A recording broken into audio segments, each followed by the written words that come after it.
everybody. Thank you for coming here today. Please excuse my limping. I sprained my ankle in the most embarrassing way playing basketball earlier today. So, thank you for your patience. Guys, we're here to talk about a topic that I think we're all familiar with, probably don't talk about enough. Something that has plagued men all over the world, I'm sure. It's been a big part of my story, as well as probably, if it hasn't touched you, every person in this room, it's probably affected someone you love. And so, I've been given the honor of welcoming up our speaker here this evening. And so, yeah, this is a man who has fought the good fight and, yeah, just like found freedom. And someone that I respect a lot. I remember when Dom first joined my Bible study. I remember thinking, who is this curly-headed kid? What is his deal? But I very quickly came to respect and love him a lot. He always had something very profound to say, and he found himself very often talking about this topic because it's something that he just like is so passionate about. And so I'm super excited to hear this talk again. I got to hear it earlier. I can attest that it's very good. And I hope that you all will find some wisdom from it. So please give a warm welcome to Dominic.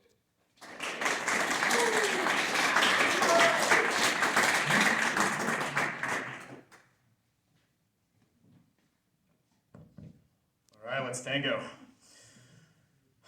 All right, so first off, I want to say thank you all for coming. I really appreciate y'all showing up tonight to talk about this stuff, right? I mean, you guys know what I came here to talk about today, so let's just get right into it. Let's get down to business. That's exactly what it is. It's business. All right? See, look, all too often, what I'll see is I've seen speakers and people write about this topic, pornography and masturbation, and it's oftentimes like so solemn, so, woe is us, what a terrible affliction is upon us, so Lord have mercy on us, and yes, Lord have mercy on us, but that's not how I want to talk to me, right? This is business. This is war. This is war. Right? War against one of the fastest and most potent plagues on our masculinity. What do you do in a war? Well, you get to know your enemy, right? Do some research, get to know your enemy. You recognize your weaknesses, recognize your strengths. You strategize, get some tactics, get some battle plans. You go out and you execute with maximum effort. And then you learn, you revise, you go again. And that's exactly what I plan on doing tonight. We're going to go to war. I'm going to define porn, masturbation. I'm going to clearly outline, I'm going to clearly frame what we're dealing with here. Okay? Second, I'm going to talk about the male brain, and I'm going to go really deep into the science here. I'm going to tell you exactly what's going on up here, all right? It'll go into also explaining why we feel so compelled, right? Why there's that compulsion, that little just kind of drawing you towards it. We'll get to that. I'll also talk about why we should fight, because, I mean, look, if I were to ask any one of you what the church says, or, you know, like, should you do this? Like, most people, yeah, no, the church probably says it's bad. Yeah, we all know it's bad, but why should you fight? Why should I go to all this effort? Why is it wrong? What's it going to do? We'll talk about that. And then, we're going to gear up. We're going to gear up. We're going to get some tactics. I got a bunch of tactics and strategies that I know, and we'll go to battle. First I want to acknowledge is I know that there might be some people in this room who, it may not be may not be affected. But I guarantee you know somebody who does. You know somebody who does. So having this knowledge ready can not only help you, but help someone you love. All right. Now there's three things I want to tell you. I'm going to tell you this at the beginning. I'm going to tell you this at the end. Because I want you to remember these three things. You don't remember anything else. I want you to remember these three things, okay? These three things. Number one, God made you exactly the way he intended. You're made in God's image. He would have you no other way. Okay, he made you exactly the way he intended. And as a result, number two, be not ashamed. Be not ashamed. Guys, we're actually not meant for shame. Shame is this alien feeling in us, okay? Let's make an important distinction here between shame and guilt, okay? Guilt is this kind of knowledge that what I did was probably not okay. What I did might not be, maybe shouldn't do that. It's knowledge that what the action might have been wrong. But shame is I am bad. Something is innately wrong with me. Okay? Guys, don't feel shamed. Never feel shamed on this. Number 3, you are not alone. You're not alone. You're going to get a bunch of feelings, a lot of whispers and naggings in your mind telling you that it's just you. It's just you. You're the only one that struggles with this. That is definitely not the case. That is definitely not the case. This is a widespread problem. Now, that's not an excuse to be like, oh, if everyone does it, well, it should be okay, right? But no, we're going to get into that. But just know you're not alone in this. Those 2 things out of the way. Let's get this show on the road. Let's go about the enemy. So, let's see. I'm going to define it. I got a legal definition here. So, pornography is the representation in books, magazines, photographs, films, and other media of scenes of sexual behavior that are erotic or lewd and are designed to arouse sexual interest. If I was going to guess something, I would guess that seems about right to me. However, I think there's a little extra thing we ought to add on. There's a little important distinction. I think we need to go a little further in this. Here's my definition for you. Pornography.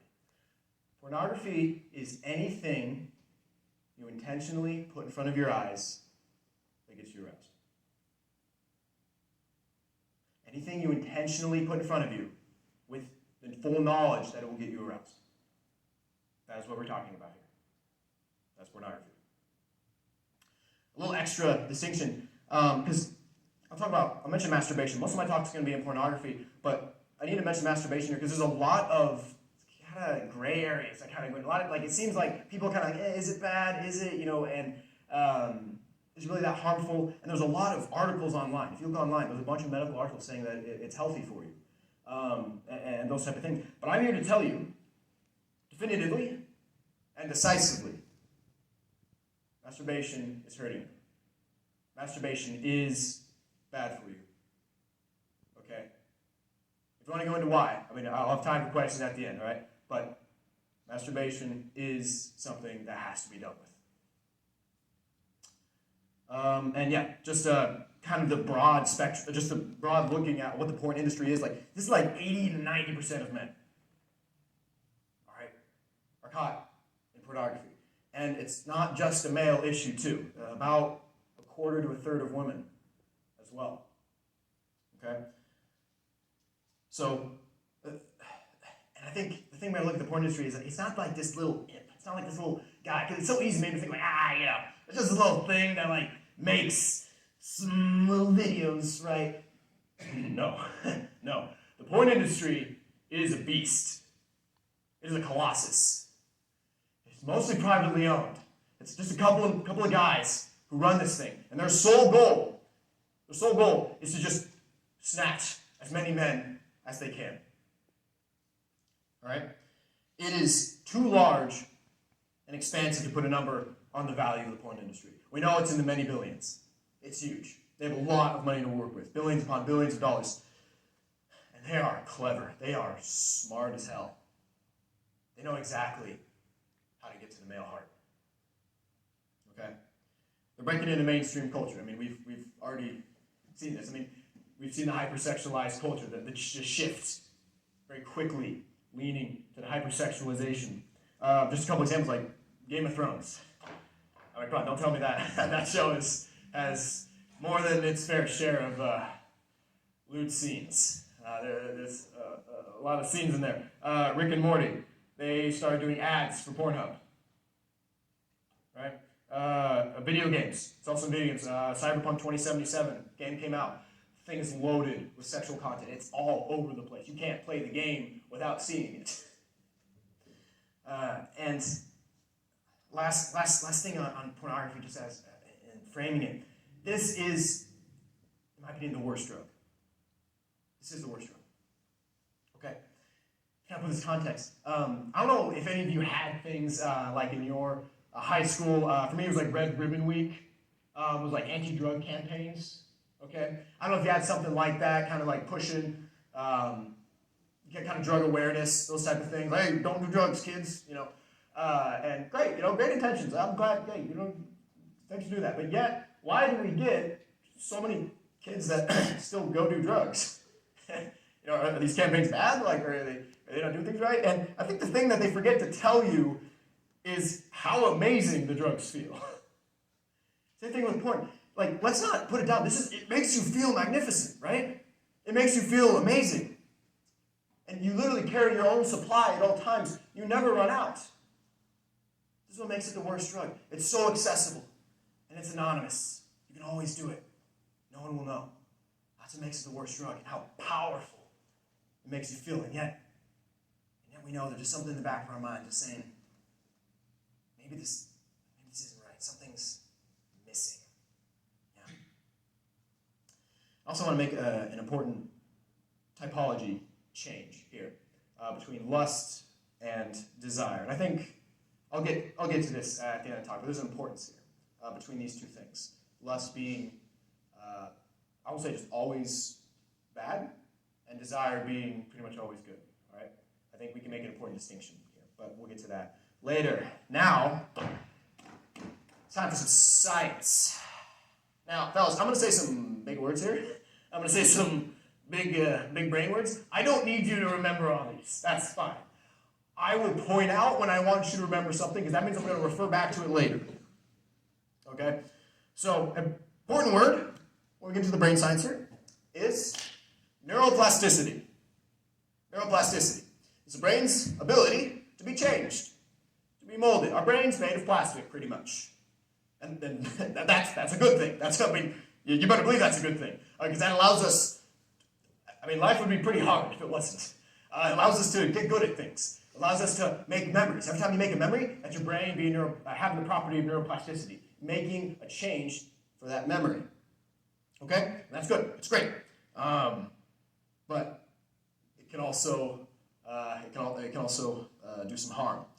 I'd like to point out, I have a little analogy here. Imagine you have like this tall field of grass, all right? It's hard to get through. It's hard to get through this grass. And let's say you trudge through this grass, you pour your way through, it's hard, and then you get to something good, something pleasurable, let's say. All right, cool, nice. Your brain's going to remember that. Neuroplasticity is going to remember that path you took. So when you come there next, your brain might be looking for pleasure. When you look for pleasure, you're going to see some of the grass is kind of trod down. Your brain remembers that path. This is a neural pathway. So when it comes next, it's like, oh, hey, nice, I remember this. Yeah, let's just take this path again. And then each time you take it, the grass is more trod down. You get a bigger path. You get a dirt path. You get a paved path. It's so easy to get to that same pleasurable experience. Okay? That's how neural pathways work. There's nothing necessarily wrong with that. That can be good or bad, but it's going to come into play here. So we're going to talk about chemicals, the hormones, and the parts of your brain, the machine. All right? And it's funny because you see a lot of I'll call them dummy journalists, and people who might write some books, and pretty much they gain credibility pretty much by saying, oh, dopamine. See, look, it's dopamine. It's doing stuff. And then they'll show you like a picture of a brain scan, and suddenly the credibility increases. But there's so much more than that. There's so much more than dopamine and a difference in the brain scans. Okay? There's so much more. First, talk about the parts of the brain. Here we go. We're gonna blow through. We have the hindbrain, the midbrain, and the forebrain. All right? Hindbrain, back here. It's the brain stem, kind of lower region of your brain. This is for movement and for your vital systems. This, breathing and heartbeat and circulatory and a lot of other things that you don't have to think about. It is not neuroplastic. At least, you better hope it isn't, because, if it is, I'm so sorry. This, it's not changing. So, thank you, hindbrain, for doing your job. Moving on. Midbrain. It's split into two regions. It has a tectum and the tegmentum. Tectum is for visual and auditory reflexes. That's your tectum. It just detected that and picked it up, pinpointed the direction it came from. All right? and it's for sensory motor integration. The tegmentum has the first thing that I'm going to want you to remember here. Okay? It produces and transports neurotransmitters, which we all know the main one is dopamine. Manufactures dopamine and it's able to ship it upwards into the forebrain when it's called upon. This is important. So when I refer to the tegmentum, or I refer to what I'm going to call it the VTA, I actually forgot what that stands for, but it's the VTA, all right? And that is what manufactures dopamine. So when I refer back to it, this is what I'm talking about, okay? This is the midbrain, so it's a little more changeable, but it's really not that changeable. The VTA can be altered a little bit, but it's still going to stay relatively the same, okay? Moving on. Forebrain. This is the gigathink. This is where all the magic happens. So it is split into two regions, the diencephalon and the telencephalon. The diencephalon has the hypothalamus and the thalamus. I know, there's a lot of things. Okay, don't have to remember this. I'll tell you what to remember. So the hypothalamus, this is your internal drives. It tells you, hey, go eat some food. Food's good for you. Go drink water. Great. It also has your sexual drives. All right? This is what's going to kind of push it, kind of prod you along. Hey, yeah, sex is cool. Go do that. It's just going to kind of tell you to do these things. It's great. I mean, if you didn't have it, you would be reminded to eat. And it also has a pituitary gland where a lot of the hormones are stored and released. Now, the thalamus coordinates your exterior information. And this also, next thing I want you to remember, your LGN, your lateral geniculate nucleus. This is your visual processing area. All right, you can probably see that plays a hand in this process, your visual processing. Sexual stimulus starts here, LGN. Okay? This is definitely more flexible in the forebrain now. It is still largely hardwired. Okay? Now we get to the telencephalon. This is the part that really matters because this is you. This is you. This is largely what our psychological experience is made up of, is in the telencephalon. It includes three regions: the limbic system, the basal ganglia, and the cortex. The limbic system, very important here. Very important. This limbic system. It has two things in it: the amygdala and the hippocampus. Now, the amygdala is kind of your emotions. The emotions you feel. This could be sadness, could be happiness, joy. It could be loneliness, anxiety. All these things. This is your amygdala. Very important. Your hippocampus, your memories. Where your memories are at. And this, you can kind of call it the crocodile brain. It is not the one doing a lot of major processing. It kind of just reacts. So, it kind of just does what it wants. If it sees something, it's going to react. It's going to do that kind of thing. It's not doing the major, big thinking. Basal ganglia, this is where habit learning comes from. Okay? So if you're playing basketball, this is how your form gets better. It's your basal ganglia, taking that into account. It's getting better and better. This is where you learn. This is also where you do your movement. It comes like when I'm doing, intentional movements, right? This is your basal ganglia controlling this. And this is why, if people have Parkinson's or Huntington's, issues are going to be in this area because they have trouble controlling the movement, right?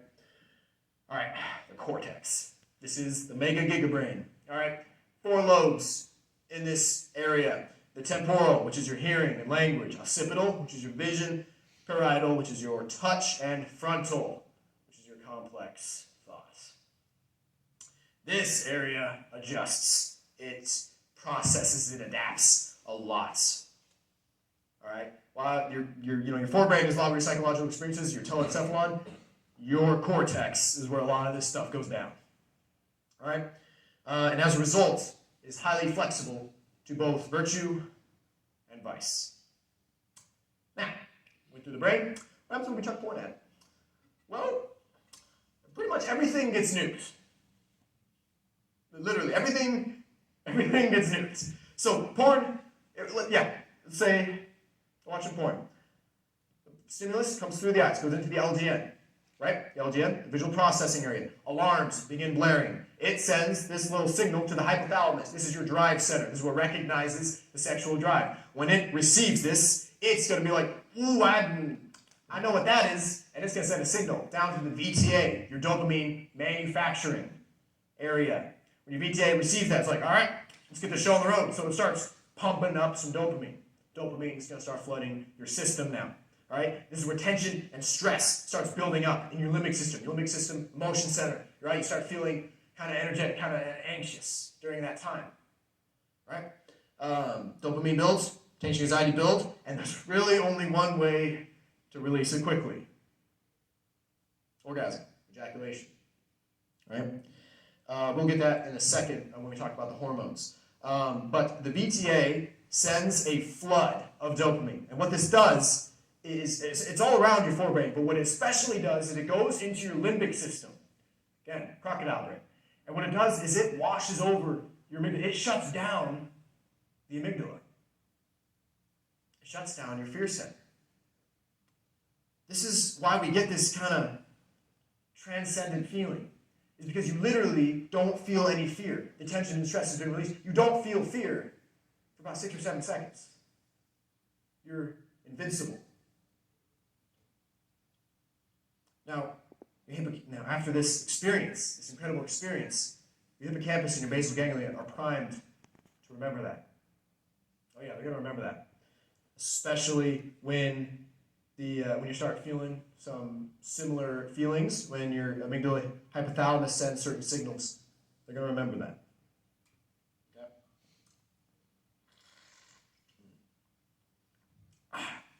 All right, we talked about the machine. Now it's time to talk about the gas. These are the chemicals of passion. The chemicals of passion. All right, and we might as well start off with dopamine, right? It's a big player. It's a big player. Don't get me wrong, right? And it is a good thing. It directs your reinforcement. It directs your attention. Dopamine's a good thing, because if you didn't have dopamine flowing through you, you wouldn't really be motivated to do anything. Dopamine's great.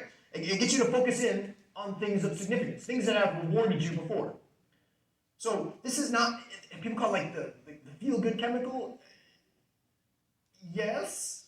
It's not technically like how pleasure is experienced, but it does focus us. It kind of gives you these cravings, all right? Yeah, go do this, go do it. Yes, it's going to be great, because I remember this. This was great. And so this is what kind of pushes us to do things. Dopamine has a lot of effects in the brain. But what I especially want to talk about is dopamine doling. So here's the thing.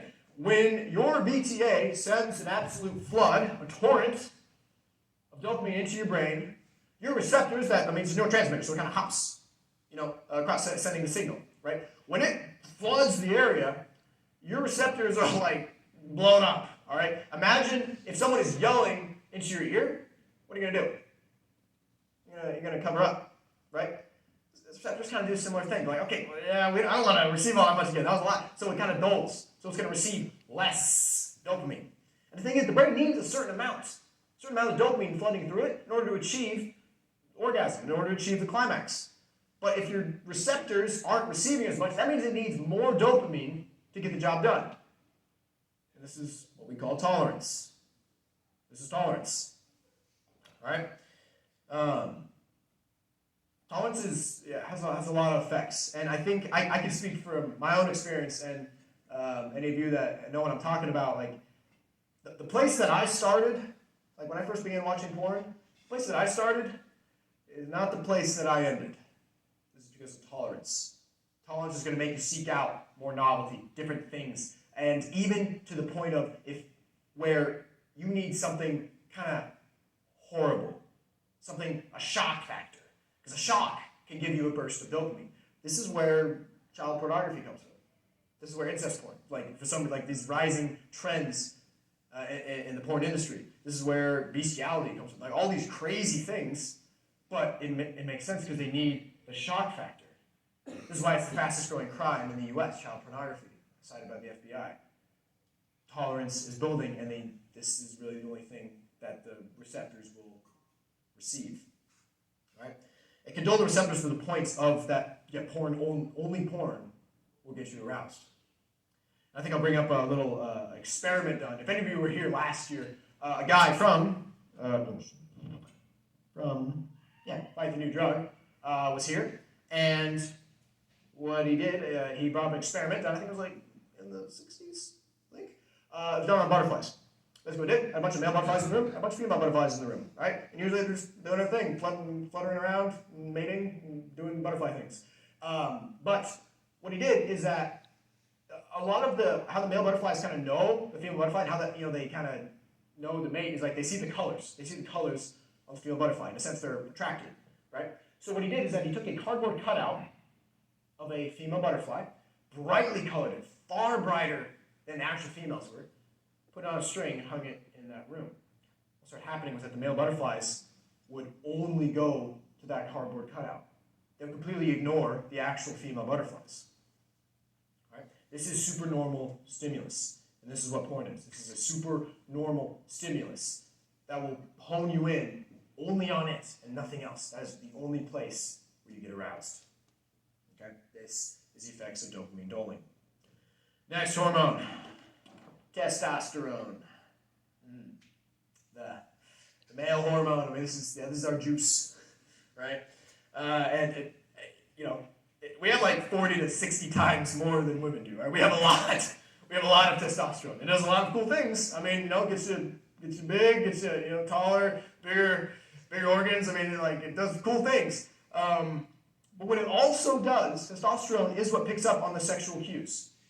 All right, testosterone, sexual cues picked up by the brain induce into that testosterone production. This feeds back. It increases your anticipation, increases your preparation for further sexual stimuli. And these can be internal and external cues. So it can be things that you think of in your head, can get like your testosterone kind of fluttering around, increasing. It can be something that you see. Walking by, you see a really hot girl on campus. Same thing, okay? Cue gets you going. And testosterone drives sexual desire. And long term, again, this is cool, like testosterone, nothing wrong yet. But long term, what porn does is it can craft a brain that is constantly producing testosterone. What this means is that you are always primed. You are always looking for sexual cues. Anything sets you off. Anything sets you off. This is what testosterone does when it's flooding through you at all times. Porn crafts the brain. It's constantly producing testosterone. And there's a little extra side note I just want to include is that men who are in committed relationships actually have lower levels of testosterone overall, which is very interesting. But the body should know that, oh yeah, I got what I need. I don't need to be producing that much more testosterone. Like, trust me, it's still going to be plenty. You're not going to become like, a feminized man from your loss of testosterone. No, don't worry about that. We have plenty. Trust me, we have excess. But we have less, so they experience less, activation of sexual cues. Like they are honed in on one person. I think it's really beautiful. Next, norepinephrine and epinephrine, which many of you probably know as adrenaline. Adrenaline plays a good role here, all right? Or a big role. Initiates arousal, and it gives you kind of that sense of energy. It's what kind of gives you that little jump, right? Kind of gets you going. Your heart rate starts increasing. Your blood starts flowing faster. You are kind of honed in. You're focused. Increases heart rate, moves blood to the muscles. It gives you this alertness. Adrenaline is also associated with flashbulb memories. Flashbulb memories. It's associated with people who experience PTSD. It's because they had a lot of the adrenaline was flowing through them at the time, and it burns a memory into your brain. These are flashbulb memories. This is kind of why, if I were to ask any man, I remember this, but ask any man the first time they watched porn, they can probably tell me where they were, about how old they were, and what it was. This is what it does. If you just same way, if you ask someone where they were on the day of 9/11, most people can tell you if they were of age enough to be able to remember. Most people can tell you because of the flashbulb memory. Adrenaline pumps through you. All right. Now these chemicals burn whatever initiated our arousal. Like they burn for whatever the object was of affection because of its significance. And it's also why we can withdraw these images with ease. I mean, the thing I saw it when I read a book kind of on this. It's like there's a lot of other parts to this. It's kind of why every guy is pretty much practically has the ability to have a whole adult theater production in his head. We can remember these things so well. We're so good at visual, spatial things like this. So we can remember these things all too well. Serotonin plays a small. It just has a couple things to know about it. There's long and short of it. This one is all about equilibrium. All right, you need a certain amount of serotonin to be at equilibrium. Too much, which is what drugs like ecstasy does, and your passions become disordered. Sexual desire actually is like lesser, because like, why would I have sex when I am just having this absolute ecstasy? When you take these drugs, all the serotonin is just unlocked, and you're just absolutely flooded. Too little, and your sexual arousal will reach extreme limits at all times. Dopamine suppresses serotonin. Therefore, if your body is producing more dopamine, if your body is in that constant state of always kind of chugging dopamine, you're going to have lower serotonin, you have increased sexual arousal. Next, endogenous opiates. This is the stuff. This is the pleasure chemical. Okay? This is the orgasm juice. Okay? This is what gives you the euphoria. This is what gives you the release, the transcendence. Remember, the limbic system increases the sexual tension. It increases the arousal. Get you hyped up. Upon the opiate release, it enters the VTA, which causes the flood of dopamine into the limbic system. This is also in part where tolerance comes from these opiates. All right. Over time, like your body is not like used to like be able to do this at any time.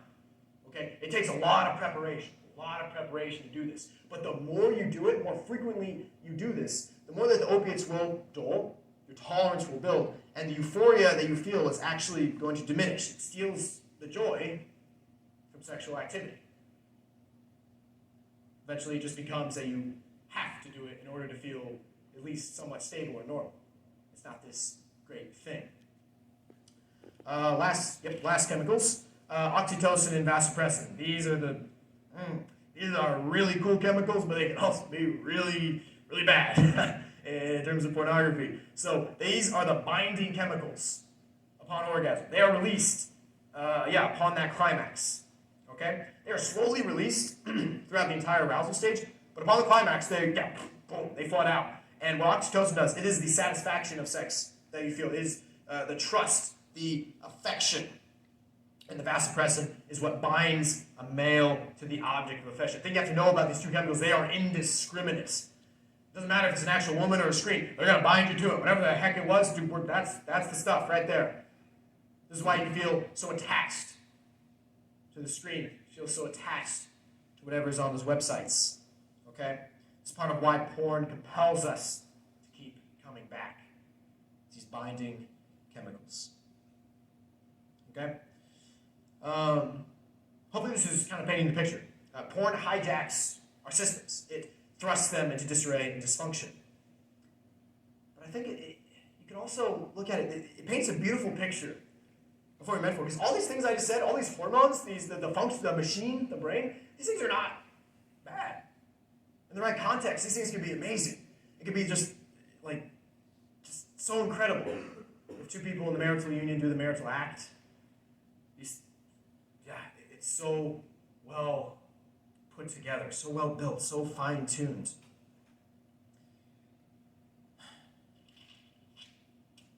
All right. Part 3. Why should I fight? Why should I bother putting forth all this effort into this? And this don't get me wrong, this is a very logical question. Why should I bother? Why should I bother? It's just me, right? It's just me. It's not hurting anyone. Why should it be a big issue? To best describe why, I think I will give my story here. So, I was first exposed to pornography. I was about 13 years old. Okay? And, gosh, it was just the most magnificent thing I'd ever felt. I was totally at a loss for what this could be. I was going through puberty at that time, and puberty kind of sucks during that period. It's really awkward. I don't know what to do with all these feelings. I don't know what to do with all this stuff bumping through me. And finally, it seems like I found an outlet, finally a use for this stuff. And yet, somehow I knew I shouldn't tell my parents. Somehow I knew that I should just keep it to myself. But I knew that something didn't feel right about it, but I didn't know any better. So I kept watching it, and it didn't start off super common. I watched it maybe once a month at the start, but as I aged, it grew. Maybe a couple times a month, maybe once a week, maybe a couple times a week, maybe once a day, maybe a couple times a day. Fellas, when I was 16 years old, I was deep. I was deep in this. A couple times a day, if I could. All right? And I remember one day walking through high school, 16 years old, so I think I'm a sophomore, and God, I couldn't keep my mind off these sexual thoughts. Whenever I saw a woman, I walked past her in the hallway, immediately things would flare in my mind. As we talked about the testosterone, the dopamine, these things would start flooding in my mind. I feel like it just compelled. I would immediately start thinking about all these sexual thoughts. My mind was not my own. Even got to the point, so yeah, sophomore year, I started to kind of date a girl. I started to pursue her. And I had no right intentions with her. I had nothing good in store for that relationship. I meant to use her. I was going to hurt her. Fortunately, it was around that time that I snapped. Because I knew that it was not meant to be like this. Something was wrong. I shouldn't be so preoccupied with all these thoughts. I shouldn't be thinking like this. A relationship with a girl probably shouldn't be like this. So I cut it off, fortunately. And I went home and I cried. I didn't know what was wrong. I didn't know what I could do. But I knew that I had to start fighting whatever the hell it was. And it was there that I quickly realized just how deep its hooks were in on me. This is what porn does. It makes you unable to love. Porn kills love. We're unable to love, which is a very reason of being. It's a very reason to be here. Instead, we'll just be some hollow shell of something that should have been a man. The struggle to have meaningful relationships with women. In fact, the struggle to have meaningful relationships with anyone. Your confidence will be reduced. I mean, it's so many things that go on in your mind. So it's constantly there, constantly nagging you. And I think it's time we talked about what really goes on in the porn industry. I know it might seem harmless, like, it's just a video. It might feel like, maybe they're not real. But the porn industry, as I said before, is a beast. And what it does, it literally, women and children, they suffer immensely at the hands of the porn industry. That actress in that video, that's somebody's daughter. That's a daughter of God. God had great things in store for her until the porn industry got a hold of her.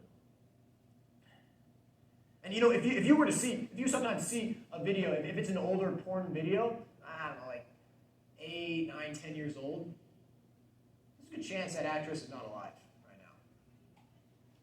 That's what happens. All the drugs that are flowing through, they're constantly popped up. Don't think that, like, every single actress and actor in those videos, they're on something.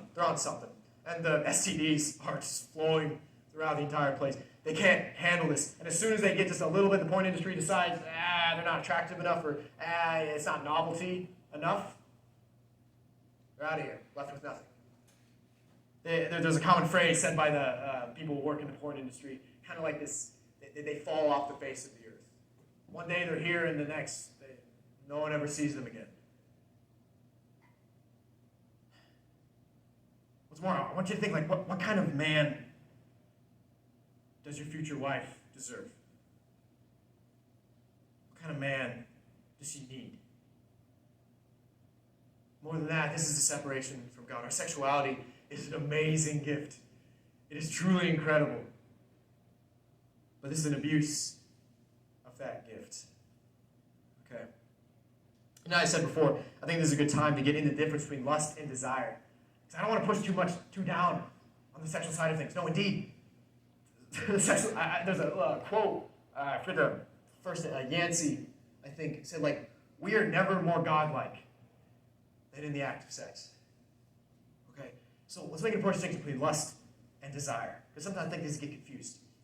Lust is the part that is never a good thing. You never want this. Lust is rooted in self-centeredness. It's rooted in self-serving. What can I get out of this?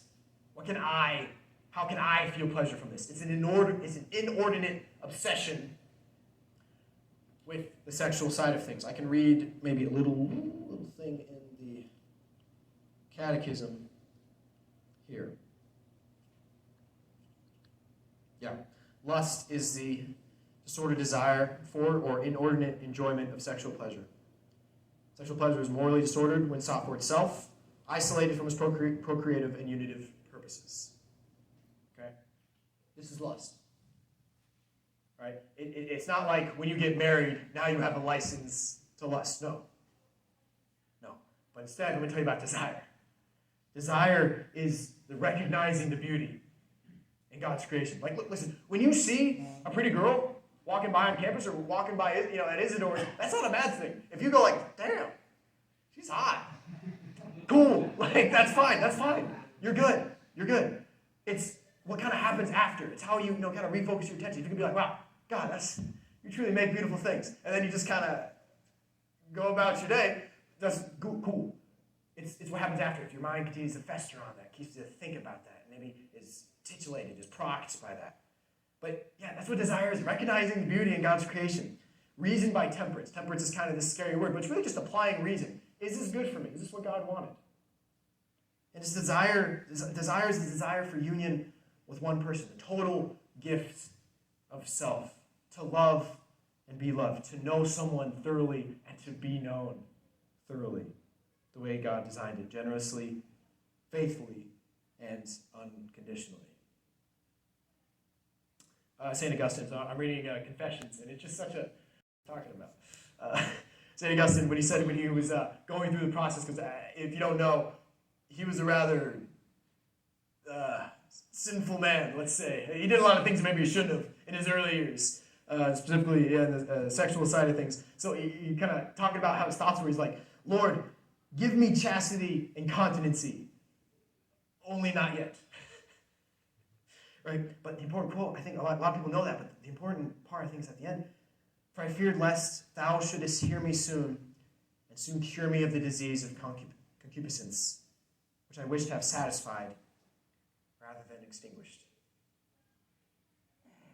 Ooh, how true that is. I mean, I know that feeling. I'm like, yeah, I know I gotta fight this thing. But like in the back of my mind, like, I don't really want to let go. Like, because it feels so good. It feels so right on the one hand. But the thought that comes to mind, that when I prayed about it, it's like, Dominic, do you really think so little of me? Do you really think so little of God? That he would put this in you? And just have to be like, sucks for you. Like, no, do you really think so little of God that he will not provide? If you who are wicked know how to give good gifts to your children, how much more the Father will give if you but ask. Okay? All right, part 4. This is the good part. Time to make a stand. Let's get some tactics going. I have a bunch of things here that I can tell you. All right? And I reiterate, some of you might not struggle with this, but I guarantee you know someone who does. So I want you to, if you could, listen close. Remember these. Number 1 thing, actually, number 2 thing. Let's call it, number 2 thing that I can tell you. This is a very powerful thing. Very essential to your fight is do not give up. You might be thinking, well, thanks, Dominic. Yeah, not like I couldn't have thought of that on my own. Is that the best you got? No, but here's what I mean by this. Do not give up. This is a war. Like I said, this is a war. And it's got many battles. You're going to lose some battles. It's going to happen. But it is honestly my belief that a big part of your war is determined on how you respond, how you get up, get back up, and get back on the saddle. Okay? Because, let me give you an example. Let's say, okay, you walk away from it. Let's say somebody walks away from this. They start with porn. Like, you know what? I'm going to get rid of this thing. Gosh, dang it. It's about dang time. So they go a solid 3 weeks. They go a solid 3 weeks without watching porn. It's great. They feel great. And then maybe this weekend that comes up, they're stressed out by finals or something. All these things are kind of crashing in. They're thinking about all these things. They're anxious, nervous, and it's just kind of the wrong weekend, and they fall. God, it feels so defeating. Like I tried so hard, and I only made it 3 weeks. Like I couldn't even make it a month. Like, gosh, I suck. And Satan's right there on your shoulder, like, yeah, you sure do suck. You got that right. People are, and you're just like, I'm just such a piece of shit. Why couldn't I do this? And Satan's like, yeah, you know what a piece of shit do? They sit around and they just watch sports or they watch YouTube until they can watch porn again. And that's how it becomes that when you fall once, you fall like 7 times. Because you feel like, gosh, why couldn't I just do this? And it takes a while before you finally get it back up. Like, all right, we're going to fight this again. And if you fall 7, 8 times, you're back where you started. If not, perhaps worse off. But let's compare this to maybe where somebody, they go through weeks and they fall. And it's like, oh, that sucks. It feels terrible. But here's the thing. When you do this, you watch porn, you masturbate, you have an orgasm, you have like 3 to 4 hours of clarity, right? Where you will not be tempted during this time. You will not be tempted. I invite you, and this is going to be really hard. You really have to swallow a lot of pride, really work through this. But I invite you, in these 3 hours, this is where you make a plan. This is where you make a change. This is where you can look back and see, like, okay, what happened here? What happened? All right. Well, what were my feelings? What were the things happening in the week? What was I doing? What happened that set me up to lose this battle? I invite you, use that time. Make a plan. Make a change. Little change. And go again. Get back up on the saddle. Last thing I'll say on this is, guys, go to confession. Go to confession. Right? Don't feel like the priests are like, oh, shoot, it's this guy walking in again. I wonder what he's going to say. No.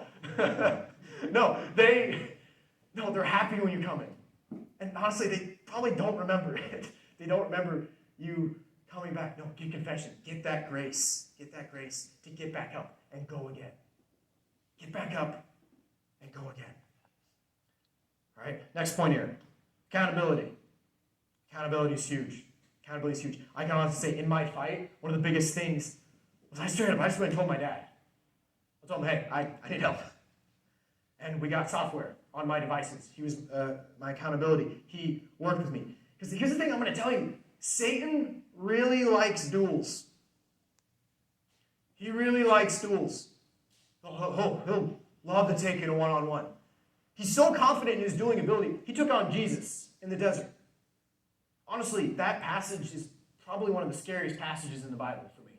The fact that a being who is so much smarter than me, so much more clever, thought it was worth his effort to go tempt Jesus. Now, we know that Jesus was the Son of God, who wasn't going to fall. But if Satan's going to come for Jesus, he's going to come for you. And he loves those duels. Yeah, if you think, because it's so tempting to be like, all right, yes, I got this problem, and I got to deal with this. But, I'll keep it to myself. I'll just deal with this my own. I don't want to make it anyone else's problem, all right? It'll just be my thing. And Satan's like, yeah, bring it on, chump. Yeah, let's see what you got. Because he'll take you. He'll take you in one-on-one. Don't give him the duel. Don't give him the duel. All right? I'll tell you 3 things that you probably want to have when it comes to accountability. You're going to want, 1, an ally. An ally is someone you're going to see pretty much day to day. Not necessarily every day, but you're going to see them pretty often. It could be someone who's walking through this with you. Somebody you're going to see, kind of check up on. Be like, hey, how you doing? Yeah, how you feeling today? How's it going? That's your ally. Second part, I would invite you to get a therapist. And this could be someone around you. It could be a priest. It could be a priest. Honestly, talk to Father Gil, Father Matt. They're great resources. Talk to the Focus missionaries. Honestly, talk to me. Like, if you want to come talk to me about this, I would love to talk with you about this. And guys, don't feel like you'll be ruining your image, like how I view you or how the Focus missionaries or the priests view you. Like, man, I don't want them to know that I do these things. Like, no, because guys, I'll be honest, I automatically assume. So, until proven otherwise, I already assume. All right, then statistically speaking, I'll probably be right. So come talk to me. I would love to talk to you about it. But also on the therapist thing, real professional counselors, professional therapists. I got a professional therapist, and he was so helpful and walking me through these things. I would encourage you. There's no shame in that. There's no shame in going to get some professional help. Seriously. It is amazing. Last thing, third part, is a sage. This is kind of the knowledge factor. Knowledge is power. Right? This is where you go, you read some books, listen to some podcasts, get some knowledge on this, get to know what's going on here. All right? That can help empower you in this fight. Okay, next point. Pursue excellence and achievement. Basically, I'm telling you, get good at stuff. Get good. Because these things, I don't think I can tell you with confidence, because I'll probably need to research it, but I know that these kind of use similar regions in your brain, similar processes that we talked about, and it feels good. It feels good to achieve. It feels good to do things right, do things well. For me, this was piano. All right? I started learning how to do piano, and it's honestly, it's like a meditation for me. I sit down and I play piano, and I feel better afterwards. I feel accomplished. Get some hobbies. Pick up some hobbies. Get good at things. This excellence and achievement, it can drive you, kind of just make you feel like, I don't really need this. You're feeling great. On top of that, go exercise. Hit the gym, boys. All right? Exercise, it uses those same things. All right? It gets you feeling good. Get your mind off of it. All right? Go exercise. Hit the gym. Next point. Befriend holy women. Befriend holy women. Befriend holy men. I would especially emphasize befriend holy women. Shame tries to tell us to heal before connecting. And nothing is more counterproductive. But I'll tell you, one of the main things that helped me was seeing these, befriending holy women, getting to know some women here at St. Isidore's.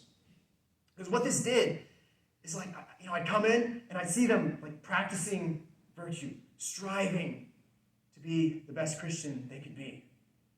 These things, when I saw them doing this, I'm like, I gotta do this too. If they're doing it, then I gotta do this. It brought me higher. And honestly, talking with them, it would kind of meet some of my needs. It would kind of be very consoling to me. Befriend some holy women here, it really does help. Next point, change in environment. This one's a little more situational, but I think it's worth saying.